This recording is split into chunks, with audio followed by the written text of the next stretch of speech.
And when the Soviet system collapsed, rather than us having a good, deep conversation with ourselves about what we want to do next, what's the second phase of globalization? How do we remake the world? What's the world we want to leave for our children?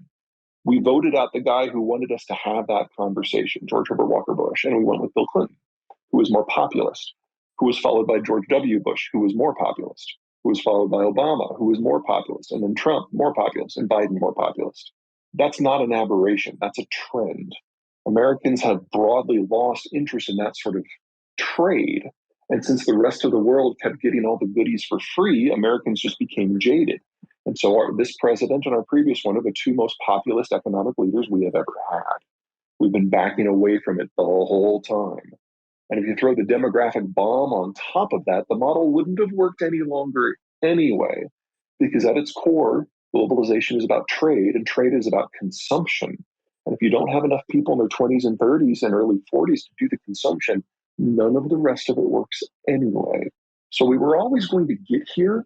Trump sped it up. COVID sped it up. Biden is speeding it up. The COVID lockdowns in China are speeding it up. And the Ukraine war, honestly, is a bit of a hard stop. So we're here. We're not going back. God, I don't want to sound like a elitist here, but relatively uninformed and unintelligent views dominate the information cycle, which is really frustrating for somebody like me who thrives on context. So I won't dive into that. You guys understand that completely. Let me give you two other reasons, though. One, globalization isn't free. It requires someone militarily holding up the ceiling of civilization. And since 1946, that's been the United States. And we're getting out of that business. As of January 1 of this year, not January 1, as of February 21, the day before the Ukraine war started, the U.S. had fewer troops stationed abroad than any time since Reconstruction. We're done. And so as we're having breakdowns in civil control of things like transport, the U.S. just isn't there to protect it or pick up the pieces. And if you don't have broad scale transport, we're just not interested. And then third, we go through phases in the United States. We have a first past the post electoral system, which means you have to get one more vote than the next guy to get the seat.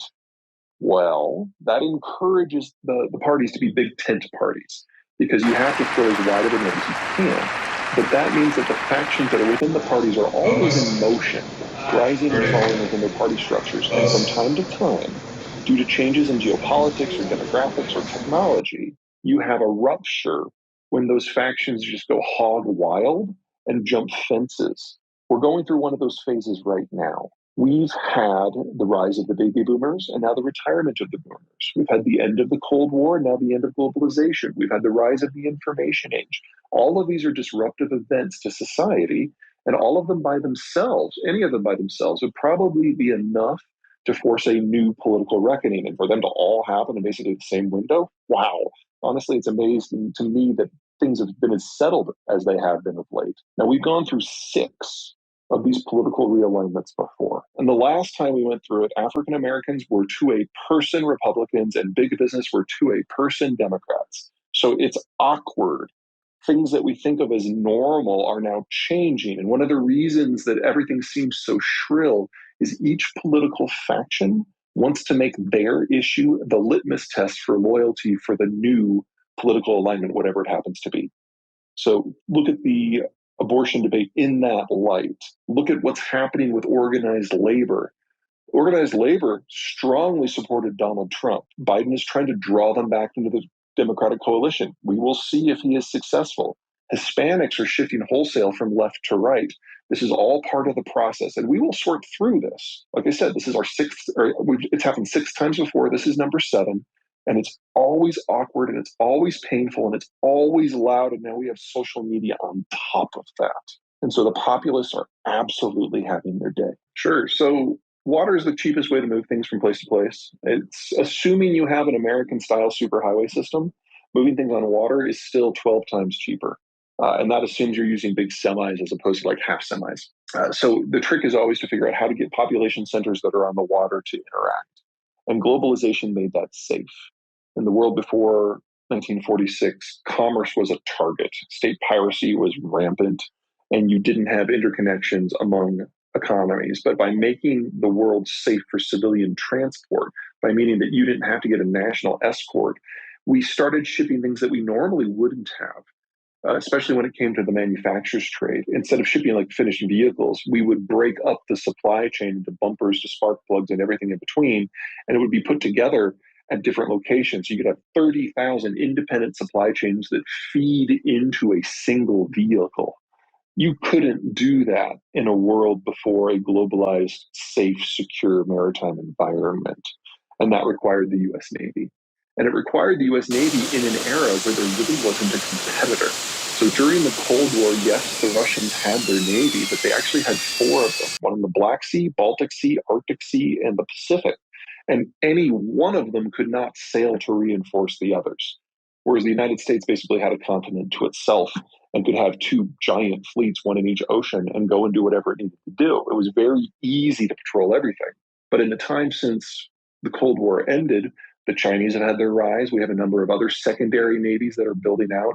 And the United States, since it didn't ever really care about the economic side of globalization, for us it was a security policy, we changed the way our Navy worked.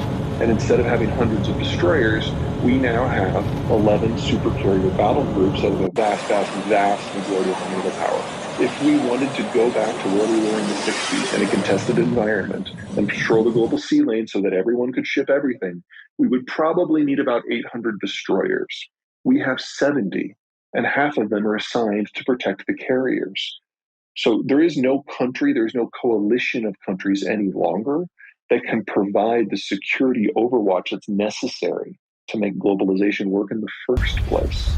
So it's just a question of where do we have the precipitating event or the complete collapse in security when that becomes obvious to everyone. We're not quite there yet.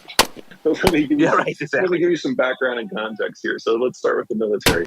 We've spent the last 21 years basically fighting a series of wars in places that we have no desire in having a long-term presence any longer. We have designed our military to be personnel happy because we had to occupy countries. So we now have an army that is bigger and more capable in that field than we really have ever. And we now have to decide how rapidly we want to downsize that. If we want to downsize that, that's a political question. We are not yet having that conversation. But my friends in the military are going to be aghast at this. But with what I see as likely deployments, the Army is probably too big by about 2/3 right now. But decommissioning and downsizing that many troops that quickly, I don't think so. The total standing forces are under 2 million. So I don't think that would be a big concern. And a lot of people serve their tour or do 2 tours, and then at the end of the tour, they go back to the civilian workforce. So my point is that downsizing the military sounds like a quick and easy fix. It's not. It's a decade process, just like it was in the 90s the last time we did that. And you will not get meaningful savings until the 2030s. So that's kind of piece one. Piece two, let's talk about the debt a little bit more directly. First of all, it's probably worse than you think. On the political side, the fiscal conservatives have been destroyed as a faction. Trump saw to that. They were the first group that he purged from the Republican Party. They're now swing voters. They're one of the smaller groups out there in terms of voting blocks. And the Democrats under Biden clearly are not interested in making concessions to them to bring them into the fold. So the people who would normally, be the accountants and be wearing the visors, they are no longer part of the conversation at all, which I'm a little bitter about because I'm personally one of them. Second, whatever you're thinking about the debt bomb, it's probably a lot bigger than you think, because not only are the baby boomers about to draw a huge amount of capital, but they have been the world's largest source of the capital now for 20 years. So it's not just that they're going into retirement and they're going to be going on the dole, whether it's Social Security or Medicaid. It's also that we're losing our single largest, single richest tax paying.